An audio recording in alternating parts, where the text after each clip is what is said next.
है welcome back to lockdown bros. तो जो हमारी क्वेश्चन एंड आंसर की सीरीज़ है उसका ये तीसरा हिस्सा या पार्ट बोल सकते हो आप।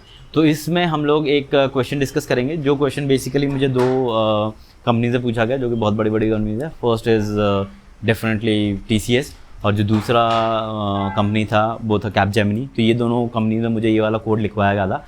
सिंपल ईजी कैटेगरी का कोड है, ज़्यादा कुछ डिफिकल्ट है नहीं। तो एक बार डिस्कस करते हैं। यहाँ पे हम लोग इटरेशन के लिए सेम अपन का एक कॉलम बना देता हूँ मैं, ठीक है। तो पहले क्वेश्चन समझ लेते हैं कि क्वेश्चन क्या है, उसके बाद फिर सॉल्यूशन पे जाते हैं। तो क्वेश्चन ये है कि हम लोगों को एक आईएनटी एरे दिया हुआ है।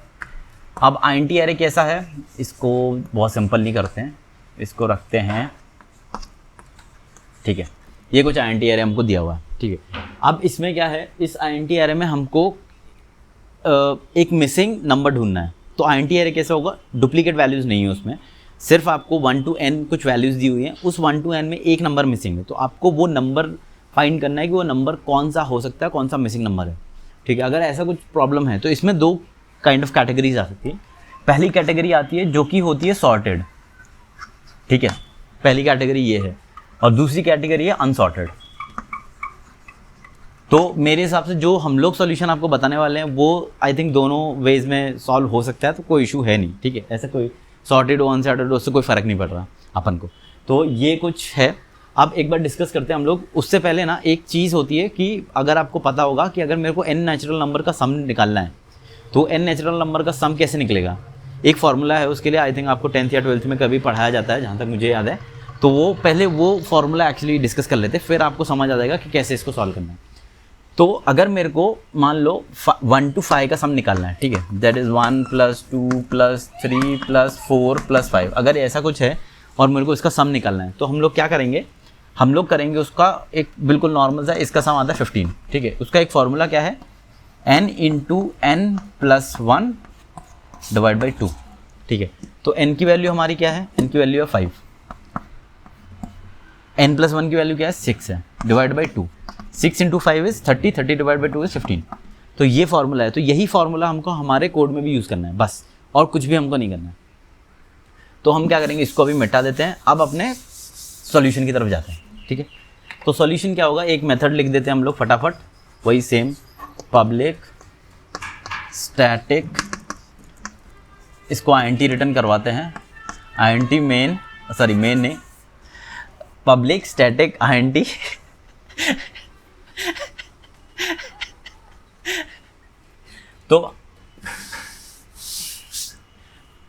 तो अपन अब फटाफट निकलते हैं अपने सॉल्यूशन की तरफ। तो एक मेथड बना लेते हैं, वो मेथड होगा पब्लिक स्टैटिक, लिख लेते हैं, ठीक है। स्टैटिक नहीं भी बना तो कोई फ़र्क नहीं पड़ रहा, आईएनटी कर लेते हैं और गेट मिसिंग नंबर, ठीक है। ये समझ नहीं आ रहा तो मैं बता दूं, ये गेट मिसिंग नंबर मेथड का नाम है, ठीक है। इसका पैरामीटर क्या होगा, इसका पैरामीटर होगा आईएनटी एरे, ठीक है। ये हमारा पैरामीटर होगा। अब हम क्या करेंगे, हम क्या करेंगे, अब सबसे पहली चीज़ जो हमको निकालनी है वो क्या करनी है, इसकी लेंथ निकाल लेते हैं एरे की, बिकॉज वो हम लोग काफ़ी जगह यूज़ करेंगे। तो इसीलिए आईएनटी लेंथ मतलब L है, जो एरे की लेंथ है वो, उसको क्या करेंगे ARR.length, ऐसे हम लोग लेंथ निकाल सकते हैं अपने किस में, अपने जावा के प्रोग्राम में, ठीक है। अब दूसरी चीज़ हम लोग क्या निकालेंगे, दूसरी चीज़ हम निकालेंगे आईएनटी सम। तो n नंबर ऑफ सम्स निकालना है, तो अभी हमारे पास कितना है 1 2 3 4 5, ठीक है। और मेरा n क्या है 6 है। तो मुझे अगर मेरा अनसॉर्टेड एरे है ना, तो मुझे ये पता ही नहीं चलेगा कि मेरा लास्ट जो वेरिएबल है ना, जो n है, जो लास्ट जो मेरा नंबर है वो क्या है, वो कभी पता ही नहीं चलेगा। तो उसको फाइंड करने का क्या तरीका है, 1 2 3 4 5, एक मेरा मिसिंग है, करेक्ट। तो मेरी लेंथ कितनी होनी चाहिए एरे की, 1 2 3 4 5, मेरी लेंथ होनी चाहिए 6। तो इसीलिए मेरा n क्या हो जाएगा 6 हो जाएगा। और n + 1 क्या होगा मेरा, तो 6 मतलब क्या होगा, लेंथ क्या हो जाएगा, लेंथ + 1, ठीक है। ये हो गया मेरा। आपको समझ आया लेंथ + 1 क्यों, क्योंकि 1 2 3 4 5 मेरी लेंथ है, जब मेरा एक मिसिंग है और मेरा अनसॉर्टेड एरे है, इसीलिए मुझे ये नहीं पता कि n की वैल्यू क्या है, मेरे को उसमें से नहीं पता। तो इसीलिए मैं क्या करूँगा, लेंथ + 1 करूँगा, ठीक है। और दूसरा फॉर्मूला कहता है लेंथ n × n + 1, तो लेंथ + 1 × लेंथ + 2, ठीक है। इसको मैंने ओके, इसकी जगह पे डिवाइड बाई 2 कर दिया मैंने, ठीक है। अब ये हमारा क्या होगा, ये हमारा n नंबर जो सम जो हमारे थे n नंबर्स के वो निकल गया। अब मैं क्या करूँगा इसको, अब मैं एक फॉर लूप चलाऊँगा छोटा सा। तो ये फॉर ईच लूप है, जिसको नहीं पता है वो प्लीज़ लास्ट लेक्चर देख लेना। उस लास्ट लेक्चर में अपन ने ये करा हुआ है फॉर ईच लूप के बारे में थोड़ा सा, ठीक है। फॉर ईच लूप मैंने चलाया, मैं क्या करूँगा इसमें सिंपल सी चीज़ है, sum equal to sum minus क्या कर दूँगा i, ठीक है, ये बस करूँगा। और ये कंप्लीट करने के बाद रिटर्न कर दूँगा मैं सम।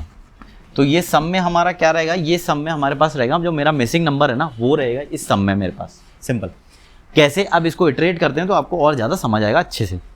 इसको इटरेट करना स्टार्ट करते हैं। पहले हमारा आया 6, सॉरी यहाँ से हम लोग स्टार्ट करते हैं। तो एल मेरी क्या हो गई अब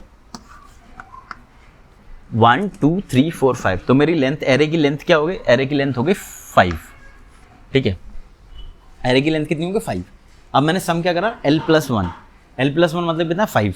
तो मेरी सम क्या कितनी होगी, सम होगी मेरी l+1 दैट इज 6 × 7, बिकॉज 7 क्यों, l+2 डिवाइडेड बाई 2। तो 42 डिवाइड बाई 2 इज कितना होगा, ओके तो वो होगा 21, ठीक है। तो मेरी सम की वैल्यू कितनी होगी, सम की वैल्यू होगी 21।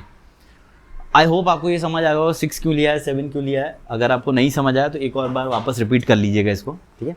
अब क्या होगा, for int i is array, अब ये फॉर लूप में आया, ठीक है।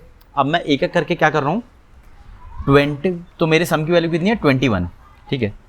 तो मेरा इटरेशन कैसा है, 6 के लिए मैंने पहला इटरेशन चलाया, तो सम की वैल्यू है 21 माइनस, जो यहाँ पे मैं सिर्फ सम की वैल्यू लिखता हूँ ताकि ईजी रहे, ठीक है।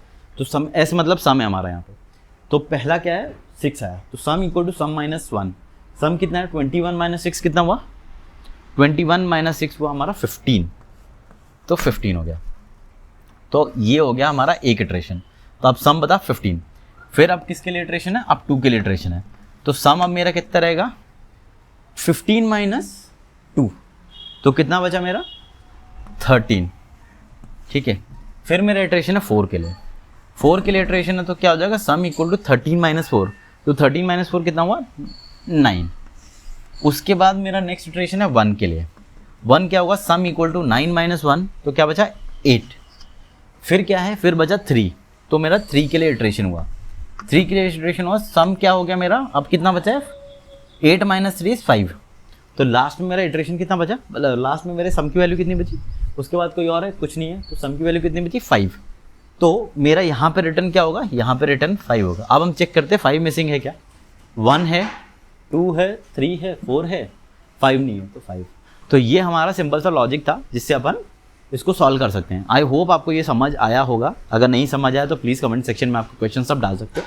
जो लास्ट चीज़ जो हमारा रीति रिवाज जो हम फॉलो करते हैं वो ये है कि ये पूरे फॉर्मूला, ये पूरे सॉल्यूशन का अपना कॉम्प्लेक्सिटी कितना है, ठीक है, तो वो कैलकुलेट करते हैं। तो लेंथ निकालने की कॉम्प्लेक्सिटी कितनी है 1, ठीक है। बिग ऑफ, यहाँ पे मैं लिखता हूँ बिग ऑफ 1, इसकी इस वाले लाइन की। सम निकालने की, ये नॉर्मल अर्थमेटिक ऑपरेशन है, तो सम निकालने की भी होगी इस बिग ऑफ 1। फॉर लूप कितनी बार चल रहा है, मतलब एक इटरेशन, पूरा फॉर लूप एक बार इटरेट करता है पूरे एरे को, तो इसकी इटरेशन कितनी होगी बिग ऑफ n। तो हमारी फाइनल कितनी होगी big of 1 plus big of 1 plus big of n। तो हमारा जो फाइनल होगा that is big of n। तो इस पूरे सॉल्यूशन की कितनी कॉम्प्लेक्सिटी होगी बिग ऑफ n।